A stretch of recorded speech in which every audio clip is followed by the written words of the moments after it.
हाँ बेटा, आज हम लोग कुछ नया पढ़ेंगे।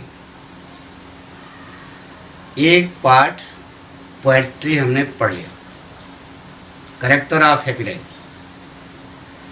इसमें दो चीज़ें हमको बतानी हैं। एक्सप्लानेशन आता है इससे, और सेंट्रल आइडिया आता है। तो सेंट्रल आइडिया को तो हम सीट में आपको दे देंगे। एक्सप्लानेशन भी पहले तो सोच रहे हैं लिखा दें, लेकिन बाद में अगर नहीं होगा तो हम उसकी भी सीट दे देंगे, ठीक है। लेकिन अभी 3-3 पार्ट हो जाने दो, क्योंकि तब तक कुछ और बाकी सब लड़के आ जाएंगे, लिंक पे आ जाएंगे, तो उससे हमको एक ही बार में लिखा जाने में सुविधा रहेगी, ठीक है। हमारी बात सुनो ना। तो उसके लिए आप परेशान हो, टेंशन न लो, सब कुछ होगा, केवल अभी आप सुनते रहो, ठीक है। तो आज हम प्रोज पढ़ने जा रहे हैं, गद्य पढ़ने जा रहे हैं, ठीक है। अरे हिंदी में गद्य और पद्य नहीं होता, तो पद्य का एक पाठ यानी पोएट्री एक पाठ हम लोगों ने पढ़ लिया। आज हम लोग पढ़ेंगे प्रोज, ठीक है। पाठ का नाम है a girl with A basket. एक टोकरी के साथ एक लड़की। इस पाठ को लिखा है विलियम सी डगलस ने, जो अमेरिका के सुप्रीम कोर्ट में एक जज थे। नोट, उनके द्वारा लिखा हुआ है पाठ। नोट, भारतीय इतिहास स्वर्णिम अक्षरों में ही नहीं बल्कि काले अक्षरों में भी लिखा गया है। हमारी बात सुन, हम आपको बताना चाहते हैं बेटा कि आज हम लोग पढ़ेंगे नहीं, बल्कि a girl with A basket की कहानी सुनेंगे। कल से हमको क्या पढ़ना है तो सरल हो जाएगा। जब तक आपके दिमाग में पूरी बात एक साथ पिक्चर की तरह फीड नहीं हो जाती, तब तक समझना थोड़ा कठिन होता है। तो आज हम केवल क्या सुनेंगे, कहानी सुनेंगे, ठीक है। तो ध्यान सुनो बेटा। A girl with A basket, एक टोकरी के साथ एक लड़की। इस पाठ को लिखा है विलियम सी डगलस ने, जो अमेरिका के सुप्रीम कोर्ट में एक जज थे। भारतीय इतिहास स्वर्णिम अक्षरों में ही नहीं बल्कि काले अक्षरों में भी लिखा गया। यह भारतीय इतिहास का काला युग था, जब मुगलिया सल्तनत हिंदुस्तान को 2 भागों में बांट दिया गया, भारत और पाकिस्तान। बंटवारे के बाद विलियम सी डगलस, जो अमेरिका के सुप्रीम कोर्ट में एक जज थे, 1950 में भारत आए ताकि वह हम भारतीयों की भावनाओं को समझ सके। तो सबसे पहले लेखक नई दिल्ली आया। एक जगह नई दिल्ली में रहकर वह समस्त भारतीयों की भावनाओं को समझ सकता था क्या? नहीं ना। इसका मतलब लेखक को पूरे भारतवर्ष का भ्रमण करना था, तभी तो भावना जानेगा बेटा। तो लेखक ने नई दिल्ली छोड़ दिया और हिमालय की ओर चल दिया। किधर की ओर? हिमालय। गाड़ी से, ट्रेन से जैसे तैसे वह बरेली जाता और उसके बाद कार से वह रानीखेत जाता। उस जमाने में रानीखेत एक पुरानी अंग्रेजी सेना का हिल स्टेशन था, जो समुद्र की सतह, मतलब बंगाल की खाड़ी, समुद्र की सतह कहाँ है? बंगाल खाड़ी।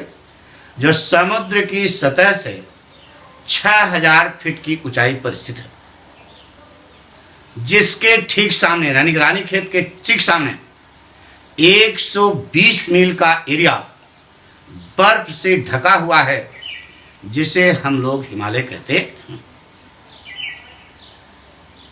वह गाड़ी, वह ट्रेन जिससे लेखक महोदय यात्रा कर रहे थे, एक धक्का परेड गाड़ी थी, पैसेंजर ट्रेन थी। क्योंकि वह गाड़ी रास्ते के हर स्टेशन पर रुकती थी। अरे पैसेंजर ट्रेन होगी तभी तो भावनाएं समझेगा ना। पैसेंजर ट्रेन से यात्रा कर रहा है, समझ रहे हो क्यों? कि जिससे हर स्टेशन रुके वहां के लोगों की भावनाओं को जाने। नोट, वह गाड़ी रास्ते के हर स्टेशन पर रुकती थी। लेखक हर स्टॉपेज पर लपक करके अपने डिब्बे के दरवाजे को खोलता था और प्लेटफार्म पर टहलता था ताकि वह हम भारतीयों की भावनाओं को समझ सके।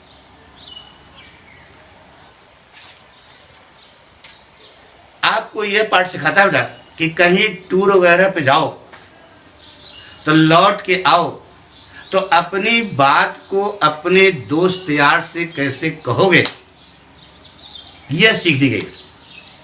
यानी कि प्रेजेंटेशन, आपने जो देखते हो टूर में उसको आप कैसे बताते हो, यह स्टाइल इस पाठ की है। तो लेखक ने रास्ते में क्या देखा, सबसे पहले हम ये बताते हैं। लेखक ने रास्ते में देखा कि प्लेटफार्म, गाड़ी जा रहा था, प्लेटफार्म लोगों से भरे हुए थे। उन लोगों में सिख थे, मुस्लिम थे, हिंदू थे, सिपाही थे, कुली थे, भिखारी थे, सिपाही थे, फेरी लगाने वाले थे, कुली थे। उनके पैरों में जूता चप्पल नहीं था, वह सभी नंगे पैर थे और वह सभी सफेद रंग का कुर्ता धोती पहने हुए थे। अरे कुर्ता पैजामा या कुर्ता धोती कर रहे यार। लेखक एक अमेरिकन था, वह हिंदी भाषा नहीं जानता था। उसे एक ऐसे आदमी की जरूरत थी जो अंग्रेजी बोल सके। तो लेखक ने डिब्बे में कम से कम 3 लोगों से पूछा, लेकिन उनको अंग्रेजी नहीं आती थी। जब उसने चौथे से पूछा तो उसको थोड़ी बहुत अंग्रेजी आती थी। अब लेखक और वह आदमी जिसको अंग्रेजी आती थी, दोनों ने सबसे पहले सांसारिक क्रियाकलापों पर बात की कि रूस का विचार भारत के प्रति क्या है, चीन का विचार भारत के प्रति क्या है, नेपाल का विचार भारत के प्रति क्या है। और इसके बाद उन दोनों ने उस दिन समाचार पत्र में जो हेडलाइंस निकली थी, हेडलाइन जानते हो ना, मुख्य लाइनें, उस पर उन दोनों ने चर्चा की। इस प्रकार से उस आदमी से बात करते हुए लेखक हम भारतीयों की भावनाओं को समझने की कोशिश कर रहा था और अधिकारियों का व्यवहार जनता के प्रति इस समय कैसा है, इसको वह जानने की कोशिश कर रहा था। नहीं समझ में? अरे यार, अंग्रेज चले गए, अधिकारी तो वही हैं। अंग्रेजी हुकूमत में वही अधिकारी जनता से जूते की नोक पर बात करते थे। आज अंग्रेज चले गए, अब उन अधिकारियों का व्यवहार जनता के प्रति कैसा है, इसको लेखक चेक करने की कोशिश कर रहा था। लेखक ने रास्ते में देखा कि यह खेती के मामले में सबसे धनी इलाकों में से, यह जिस एरिया से आ रहे थे, यह भारत के खेती के मामले में सबसे धनी इलाकों में से एक इलाका था जिससे होकर के वो लेखक यात्रा कर रहा था। क्यों?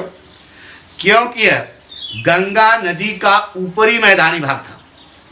अरे पटना वगैरह चले जाओ तो निचला मैदानी भाग है, इधर हरिद्वार की ओर चले जाओ तो ऊपरी मैदानी भाग। बात समझ रहे हो ना?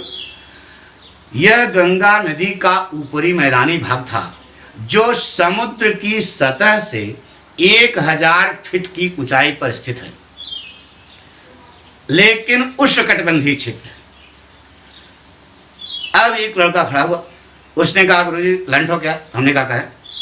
उसने कहा गुरुजी, विलियम सी डगलस अपने साथ इंची टेप लेके यात्रा कर रहे थे, वो कैसे जानते थे कि 6000 ऊंचा है या 1000 ऊंचा है? प्रश्न सही है कि नहीं? तो जान लो बेटा, गाड़ी से यात्रा कभी की हो?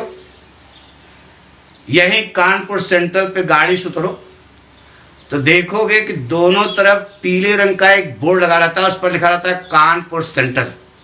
वहां पहुंच जाना, उसके नीचे देखना एक छोटी सी गिनती लिखी होती है। वह गिनती उस समुद्र की सतह से वहां तक की ऊंचाई लिखी रहती है। चूंकि लेखक ट्रेन से यात्रा कर रहा है, यह स्टाइल अडॉप्ट कर रहा है, तो उसको पता लग गया कितनी ऊंचाई पे है ना बेटा। यह गंगा नदी का ऊपरी मैदानी भाग था जो समुद्र की सतह से 1000 फीट की ऊंचाई पर स्थित है, लेकिन यह उमस वाला क्षेत्र है, उष्णकटिबंधीय क्षेत्र।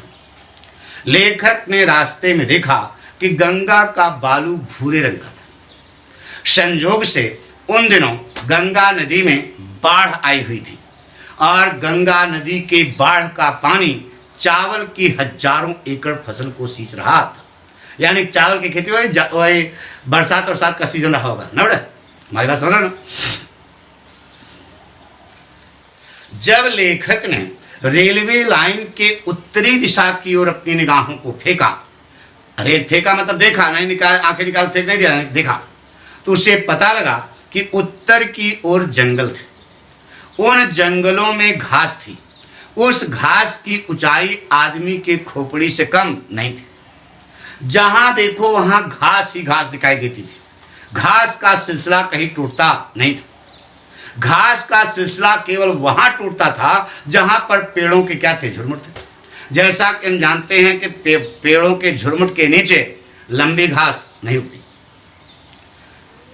उन जंगलों में खतरनाक जानवर रहते थे, जैसे टाइगर्स, एलिफेंट्स, पैथान, कोबरा। इस प्रकार के खतरनाक जानवर उन जंगलों में निवास करते थे। लेखक ने रास्ते में देखा कि प्रत्येक जगह समतल जमीन थी, सपाट बिल्कुल। वह समतल जमीन आकाश की ओर दौड़ रही थी। ऐसा प्रतीत होता था मानो कि वह समतल जमीन आकाश की चोटी को छूने की क्या करे, कोशिश करे। लेकिन पृथ्वी का क्षितिज की ओर ना, पृथ्वी का आकाश की ओर दौड़ना कहीं कहीं पर अवरुद्ध हो जाता था। जहां पवित्र बरगद के पेड़ थे और पाकड़ पेड़ की क्या थी, कतारें थी। अब लेखक अमेरिकन, वह बरगद के पेड़, बरगद आई पाकड़ के पेड़ क्या जाने, तो वह यहां के पेड़ की तुलना अपने देश के पेड़ से कराता है। कहता है कि उन पेड़ों का आकार देवदार पेड़ों के आकार की तरह था। उनके तने जो है मजबूत थे और ऐठे हुए थे। लेखक ने रास्ते में महसूस किया कि दक्षिणी पश्चिमी कोना, ये कोना देख रहे हो ना, दक्षिणी पश्चिमी कोने से गर्म और आर्द्र हवा बह रही थी। दक्षिणी पश्चिमी कोने से गर्म और आर्द्र हवा उस डिब्बे में प्रवेश कर रही थी जिस डिब्बे में लेखक महोदय यात्रा कर रहे थे। समझ बात आ रही? लेखक ने रास्ते में बंदरों को देखा। उनमें से कुछ बदरियां थी। वह बदरियां अपने बच्चों को अपने सीने से चपकाए हुए थे। अपने बच्चों को अपने सीने से चपकाए हुए वह बदरियां पेड़ों के ऊपर चढ़ रही थी। पेड़ों के ऊपर चढ़कर पेड़ की शाखाओं से झूलकर प्लेटफार्म पर कूद जाती थीं, मानो कि वे क्या हो, भूखी हो, भोजन की तलाश में हो। लेखक ने रास्ते में गांवों को देखा। लेखक ने रास्ते में गांवों को देखा। उन गांवों में घर थे। उन घरों में दीवालें थी। वे दीवालें पानी, कीचड़ और गाय के गोबर से बनी हुई थी। अरे यार, कच्चा घर यार इसमें। उन घरों के जो चोटी के छत थे वे छप्पर नुमा थे। छप्पर क्या होता है? बांस के डंडों से बंधे हुए, धन्नी देखो, धन्नी के आर पार फैले हुए, धन्नी के आर पार फैले हुए बांस के डंडों से बंधे हुए घास के बंडलों को छप्पर कहा जाता है। संयोग से उन दिनों कद्दू की लताएं उन रंग विहीन दीवालों पर उगी हुई थी। पीले रंग का फूल लिए हुए कद्दू की लताएं उन रंग विहीन दीवारों पर उगी हुई थी। लेखक को ऐसा प्रतीत होता था मानो कि वह कद्दू की लताएं उन घरों को सजाने की क्या करें कोशिश करें। अरे यार, पीली झालर नहीं दिवाली में, पीली झालर की जगह पीला फूल लटक रहे थे, सजाने की कोशिश कर रही हूं। यह चीज उसने देखी। अब आगे देखिए, कहानी शुरू होती है। एक स्टेशन पर लेखक का डिब्बे में लोगों से बात करने का जो सिलसिला था वह खंडित हो गया, हस्तक्षेपित हो गया। क्यों? क्योंकि जैसे ही लेखक प्लेटफार्म पर उतरा, छोटे बच्चों का एक समूह लेखक के चारों ओर इकट्ठा हो गया। वह बच्चे टोकरियां बेच रहे थे। वह टोकरियां सरकंडे की बनी हुई थी। सरकंडे दादा नरकट यार, अरे बांस देखे उसका पतला रूप। वह टोकरियां सरकंडे की बनी हुई थी, हाथ द्वारा बुनी गई थी साधारण तौर तरीके से।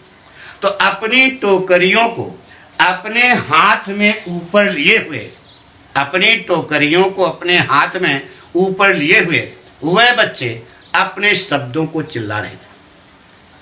लेखक एक अमेरिकन था, वह नहीं जान पाया कि बच्चे क्या चिल्ला रहे हैं, लेकिन बिना किसी गलती के लेखक उन बच्चों की इच्छाओं को जानता था कि वह बच्चे अपनी टोकरियां बेचना चाहते थे। भारतीय इतिहास स्वर्णिम अक्षरों में ही नहीं बल्कि काले अक्षरों में भी लिखा गया है। यह भारतीय इतिहास का काला युग था जब मुगलिया सल्तनत हिंदुस्तान को दो भागों में बांट दिया गया, भारत और पाकिस्तान। बंटवारे के समय 90 लाख लोगों ने पाकिस्तान छोड़ दिया क्योंकि वह अपनी जीविका के मार्ग से भटक गए। और वह सभी कहां आ गए? भारत आ गए, क्योंकि वह सभी धार्मिक उन्माद के भय से क्या थे? भयभीत। विलियम सी डगलस का कहना है कि जो लोग पाकिस्तान में रह रहे थे वे बेचारे पहले से ही गरीब थे। अरे गरीबी थी यार, सब गुलाम थे। किसके? अंग्रेजों के। जैसे ही उन्होंने पाकिस्तान से भारत आने की अपनी लंबी यात्रा की शुरुआत की, उनकी गरीबी और बढ़ गई। क्यों? क्योंकि जो कुछ उनके पास पाकिस्तान में था वे यहां पर नहीं ले आ पाए। पूछो क्यों? मान लीजिए उस समय पाठक जो है पाकिस्तान में थे, बंटवारे के समय पाठक कहां थे? पाकिस्तान में। पाठक के पास 2 बीघा खेत था, खेती किसानी करके अपने परिवार का भरण पोषण कर रहे थे। दंगा हुआ तो वहां से भागे। तो बताइए, खेत मूड़े बांध के भागेंगे? खेत तो वहीं रह गया। अब गरीब थे तो सोना चांदी गठरी में बांध के भागे होंगे। तो जो कुछ उनके पास पाकिस्तान में था वे उसको यहां पर नहीं ले आ पाए।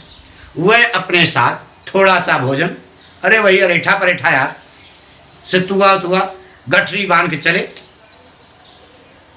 अब गांव को मने हचक 2 बार खाना खाया तो सितुआ परेठा बराबर।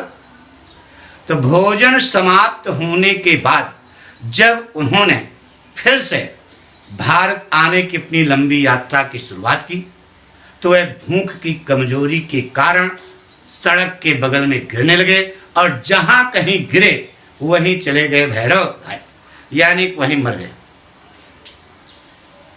तो लेखक कह रहा है कि प्लेटफार्म पर ये जो बच्चे टोकरियां बेच रहे थे उन शरणार्थियों के पुत्र और पुत्रियां थे जो पाकिस्तान से भागकर भारत आए थे। वह बच्चे, उनके माता पिता, उनके सगे संबंधी शहरों की गलियों में इकट्ठा हो चुके थे। नान दुकानें लगा, अरे यार नान छोटी छोटी दुकानें लगा रहे थे, दुकानें बना लिए थे। उन दुकानों में वे साधारण वस्तुएं बना रहे थे, जैसे पंखा, टोकरी। अरे ये वाला पंखा नहीं, कौन वाला? हाथ वाला नहीं, टोकरियां बना रहे थे। और उन सामानों को वे बाजार में बेचकर अपनी जीविका कमाने की कोशिश कर रहे थे, जिन बाजारों में पहले से ही भीड़ लगी थी। किसकी भीड़ लगी थी? आदमियों की नहीं। अरे यार, वह लोग गरीब थे तो हम लोग फ्रीडम पैदा हुए थे क्या? हमारे पास हम करोड़पति थे क्या? हम भी गरीब थे। हम पहले से ही वह काम कर रहे थे। 90 लाख लोग आए, वही काम करने लगे। यानी कि हम यहाँ रह रहे थे, हम पहले से ही टोकरी बना रहे थे, तो हम टोकरी बना रहे हैं। जो 90 लोग आए, वही टोकरी बनाने लगे। तो तुम हमारी टोकरी खरीदो, हम तुम्हारी टोकरी खरीदें। यानी कि बाजार में माल बिकता नहीं था, खरीदारी नहीं था। यानी कि उनके द्वारा बनाए गए सामानों को बाजार में खरीदने वाला कोई नहीं था। परिणाम यह था, उनकी दशा बहुत ही दयनीय थी। इसलिए वे कपड़े और घास की छांव में रहते थे, जिनकी शहर की गलियों में कतारें लगी रहती थी। देखो झुग्गी झोपड़ी शहर की गलियों में कतारें लगी नहीं? उन शरणार्थियों के बीच में जो छुटके किसान थे, अरे 2-4 बीघा वाले जो भाग गए थे, वह अपनी छोटी सी जीविका में जीने के पहले से ही क्या थे, आदि थे। क्यों? क्योंकि एक लेखक कह रहा है कि एक कृषक परिवार की साल भर की इनकम $100 से ज्यादा नहीं होती। साल भर में $100, यानी साल भर में 100 रुपया, समझे ना? और जो चौराहे वाले किसान थे, यानी कि जो अनट्रेंड लेबरर थे, चौराहे वाले जो मजदूर थे, कहते ना जो चौराहे मजदूर पकड़ लो, वह दिन भर में 30 सेंट कमाते थे, मतलब 30 पैसा कमाते थे, जो हफ्ते में $2 के बराबर नहीं होता। परिणाम यह था कि उनकी दशा बहुत ही क्या थी बेटा, दयनीय थी। बहुत भावनात्मक है, बहुत दयनीय थी। इसलिए वह बेचारे, वह शरणार्थी लोग दिन में केवल एक बार भोजन करते थे। उनके भोजन में एक प्याज, रोटी का एक टुकड़ा, दूध सहित एक कटोरी दाल, शायद बकरी का थोड़ा सा पनीर। उनके भोजन में कोई चाय नहीं थी, कोई कहवा नहीं था, कोई मिठाई नहीं थी, कोई घी तेल नहीं था। बहुत साधारण तरीके से वे लोग अपने जिंदगी के दिनों को जी रहे थे। विलियम सी डगलस का कहना है कि साल भर में $100 हफ्ते में $2 के बराबर नहीं होता, और हफ्ते में $2 कमाना बहुत आसान काम है। लेकिन जो शरणार्थी पाकिस्तान से भारत आए थे, वे बेचारे दिन भर में $2 कमाने की स्थिति में, हफ्ते में $2 कमाने की स्थिति में नहीं थे। क्यों? क्योंकि हम भारतीय लोग इतने ज्यादा गरीब थे कि हम उनके द्वारा बनाए गए सामानों को खरीदने की स्थिति में ही नहीं थे। यानी कि उनका सामान बाजार में बिकता ही नहीं था। तो जैसे ही शरणार्थियों के बच्चों ने प्लेटफार्म पर लेखक को वेल सूटेड बूटेड देखा, अरे सभी कुर्ता पैजामा कुर्ता धोती पहने थे यार, और वो बिल्कुल अमेरिकन था, टनाटन आया न। तो जैसे ही शरणार्थियों के बच्चों ने लेखक को प्लेटफार्म पर वेल सूटेड बूटेड देखा, वह बच्चे लेखक के चारों ओर टिड्डों की तरह टूट पड़े। बच्चों को टिड्डा बना दिया लेखक ने। क्यों? जिस प्रकार से टिड्डों का एक समूह किसी भी फसल की हरियाली का सत्यानाश कर देता है, उसी प्रकार से वह बच्चे लेखक के चारों ओर इकट्ठा हो गए। उसके जेब की हरियाली, गांधी जी, उसके जेब की हरियाली को गायब करने के लिए बच्चों की निगाह में लेखक सबसे अच्छा बाजार था, जिस बाजार में वह अपने सामानों को बेचना चाहते थे। सब गिर गया लेखक, किससे? बच्चों से।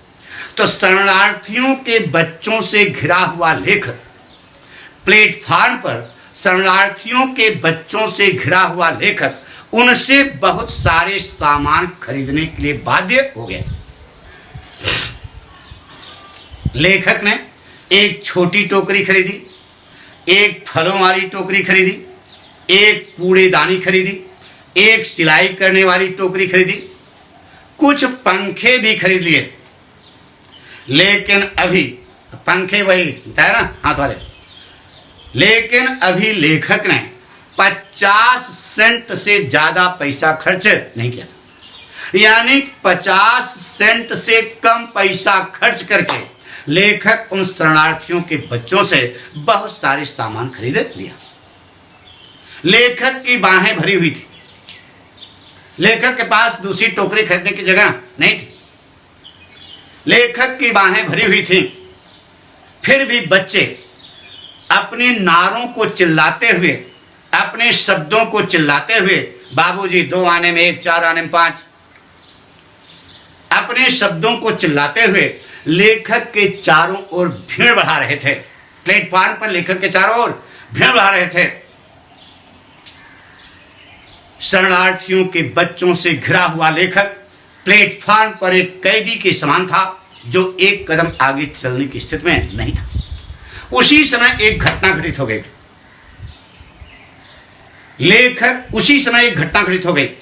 लेखक ने अपने ठीक सामने एक 9 साल की शरणार्थी की सुंदर सी बच्ची को देखा। उन समस्त शरणार्थियों के बच्चों के बीच में वह सबसे ज्यादा परिश्रमी, सबसे ज्यादा उत्सुक विक्रेता थी। उसके पास एक हत्थेदार प्यारी सी टोकरी थी। वह उस टोकरी को उस दिन हर हाल में बेचना चाहती थी। क्योंकि अगर वह टोकरी बेचने में असफल हो जाती तो वह और उसके परिवार के सदस्य भूख से मर जाते। समझ ना, भूखों क्या हो जाते, मर जाते।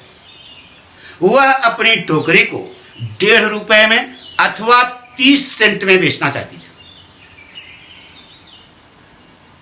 वह बच्ची लेखक के सामने खड़ी थी, गिड़गिड़ा रही थी, प्रार्थना कर रही थी, दलील दे रही थी कि बाबूजी मेरी टोकरी जरूर खरीद लो, नहीं तो हम ऐसे समझे ना, दृश्य देखो। वह 9 साल की शरणार्थी की बच्ची लेखक के सामने टोकरी लेकर के खड़ी थी, गिड़गिड़ा रही थी, प्रार्थना कर रही थी, दलील दे रही थी कि बाबूजी मेरी टोकरी खरीद लो, नहीं तो हम लोग भूखों आज मर जाए। मर जाएंगे, मेरे पास, हमारे घर पे कुछ है नहीं। उसी समय लेखक ने उस शरणार्थी की बच्ची के सुंदर चेहरे को देखा। उसकी आंखों से, उस बच्ची की आंखों से आंसू निकल रहे थे। उस शरणार्थी की बच्ची की आंखों से निकलते हुए आंसू को देखकर लेखक ने उसकी मदद करने का संकल्प ले लिया। क्योंकि उस बच्ची की गिड़गिड़ाने की आवाज इतनी मधुर थी जो किसी भी पत्थर दिल को क्या कर देती, पिघला देती। लेखक की बाहें उन सामानों से घिरी हुई थी। देखो लेखक की बाहें उन सामानों से घिरी हुई थी जिसको उसने शरणार्थियों के बच्चों से खरीदा था। लेखक के पास जगह ही नहीं थी दूसरी टोकरी खरीदने के लिए। तब फिर क्या अब मदद करनी है? तो लेखक ने अपनी बाईं बाह में समझ लो ना, अपने सारे सामानों को बैलेंस किया और उसने अपना दाहिना हाथ अपने कोट की दाहिनी जेब में डाला और उसे संजोग से 15 सेंट छोटा पैसा मतलब टूटा, अरे फटकर पैसा यार, 15 सेंट उसको मिला। लेखक ने उस बच्ची की टोकरी में वह 15 सेंट डाल दिए। ऐसे बेच रहे थे तो उसी टोकरी में डाल दिया। कितने सेंट? 15 सेंट। और बच्ची को समझाने की कोशिश की कि बेटा देखो, मैं तुम्हारी टोकरी खरीदने की स्थिति में नहीं हूं, इसलिए मैंने यह जो पैसा तुमको दिया खैरात के रूप में दिया। जाओ टाफी ओफी खाओ, परेशान होने की जरूरत नहीं है, सब ठीक हो जाएगा। यह कहा लेखक ने। जैसे ही लेखक ने उस बच्ची की टोकरी में 15 सेंट डाले,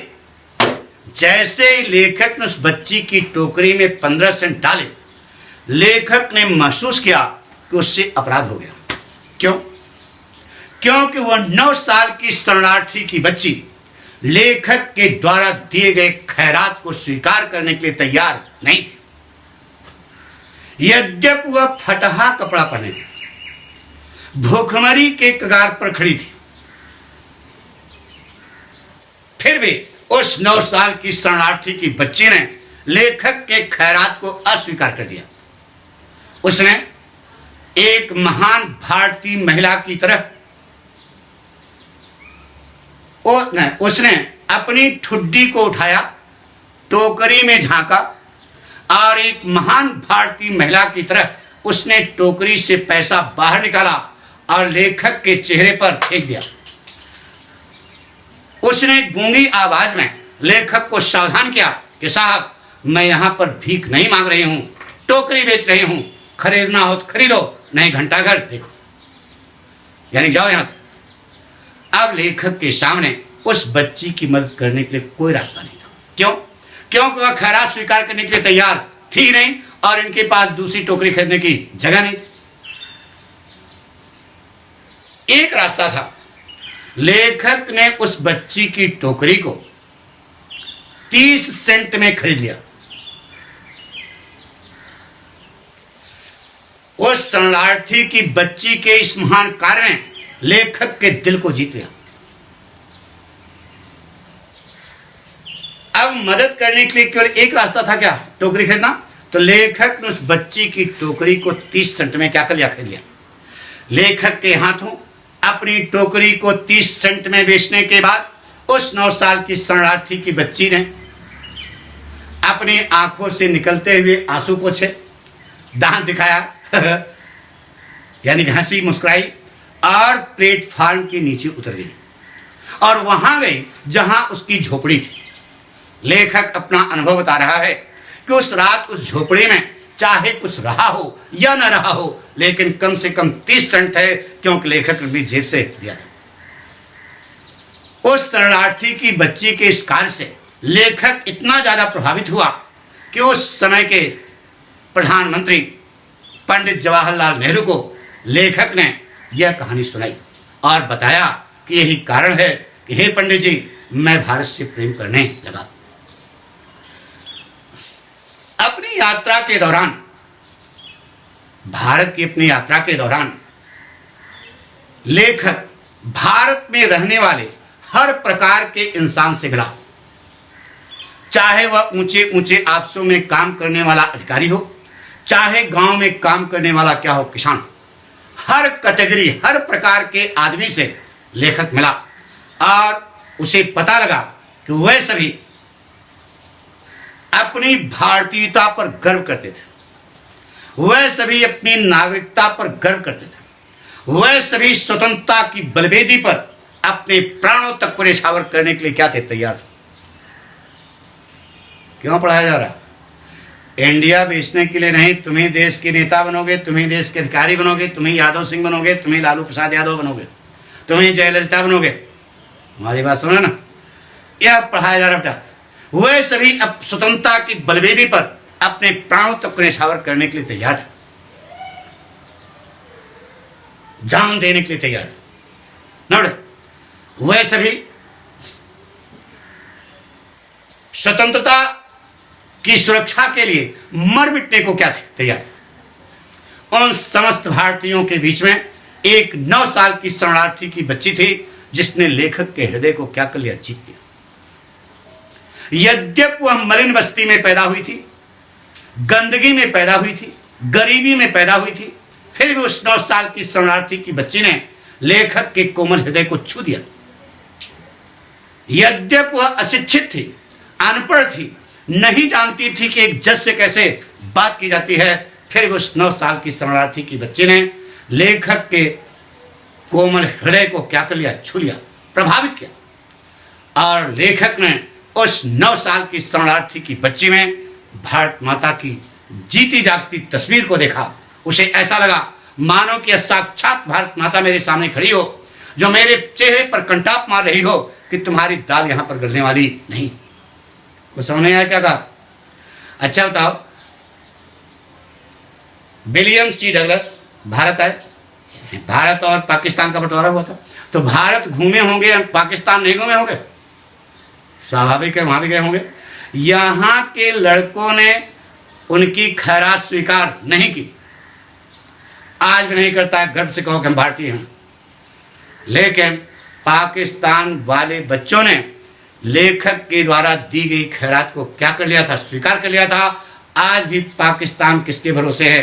अमेरिका के भरोसे है, लेकिन गर्व से कहो कि हम भारतीय। अपने स्वाभिमान, अपने नागरिकता के लिए हम मर मिटने को क्या रहते हैं? तैयार रहते हैं। अभिमान सिंह, एक नाम सुना होगा, क्या नाम? अभिमान सिंह तो नाम था, अभिनंदन सिंह, अभिनंदन क्या कुछ ऐसा नाम था, अभी आपने सुना देखा होगा। तो हम लोग न बेटा, अपनी नागरिकता के लिए, अपने स्वाभिमान के लिए मर मिटने को क्या रहते हैं, तैयार रहते हैं। हम किसी के सामने गिड़गिड़ाते नहीं। यह पाठ आ गया होगा सब पक्का। Thank you. बाकी कल से हम पढ़ेंगे। आप लोग किताब लेके आना, ना आना तो उस पर हम दे रहे हैं ना, व्हाट्सएप भेज दीजिएगा, उस पर आपको किताब मिल जाएगी।